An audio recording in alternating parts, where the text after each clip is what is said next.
गाली गलौज की आपसी दुश्मनी में युवक की हत्या, धारदार हथियार से वार कर हत्या। डिंडोली पुलिस ने 2 को गिरफ्तार किया। सूरत में हत्या की वारदातें बढ़ती जा रही है। उस वक्त डिंडोली इलाके की डिंडोली साईनगर सोसाइटी में एक युवक की धारदार हथियार से हत्या कर फरार होने वाले 2 आरोपियों को पुलिस ने कुछ ही घंटों में गिरफ्तार कर लिया था। आरोपी और मृतक की हत्या एक सामान्य व्यावसायिक झगड़े की आपसी दुश्मनी में की गई थी।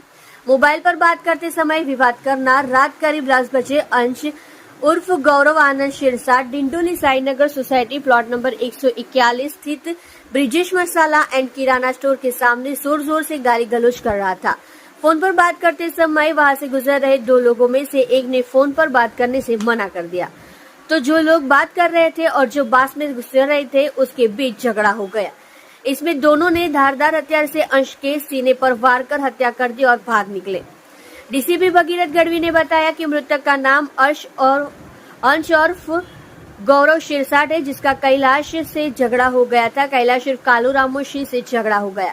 कैलाश मोबाइल पर बात कर रहा था, अंश शब्द कहता हुआ गुजर रहा था, तो दोनों के बीच लड़ाई झगड़ा होने लगा।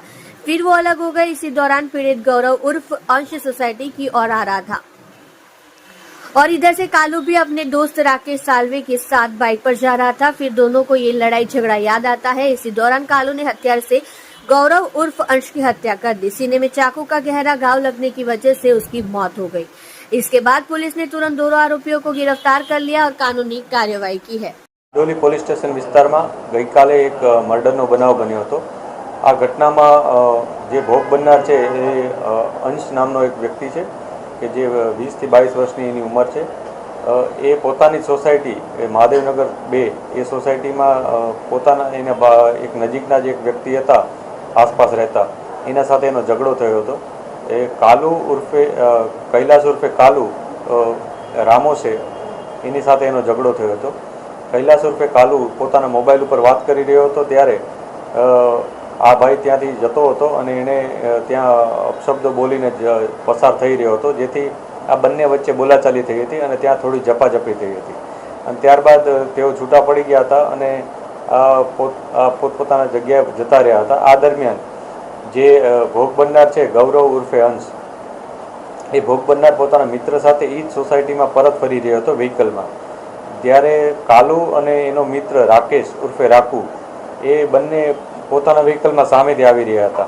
જ્યારે એકબીજાને સામે જોવે છે એટલે ફરીથી એ ઝઘડા યાદ કરી અને બંને ફરીથી ઝઘડે છે અને આ દરમિયાન જે આરોપી છે કૈલાશ ઉર્ફે કાલુ એણે જે ભોગ બનનાર ગૌરવ ઉર્ફે અંશને ચાકુ મારી દે છે અને આ ચાકુનો એક ઘાવ ખૂબ જ ઊંડો હોવાથી જે ભોગ બનનાર છે એનું મૃત્યુ થાય છે। પોલીસે આ બાબતે તત્કાલ સ્થળ વિઝિટ કરી તપાસ શરૂ કરી દીધી હતી અને ગુનો રજીસ્ટર કરી અને બંને આરોપીની ધરપકડ અત્યારે તજવીજ ચાલુ છે અને બંને આરોપીઓના ગુનાહિત ઇતિહાસ વિશે પણ અમે તપાસ કરી રહ્યા છીએ।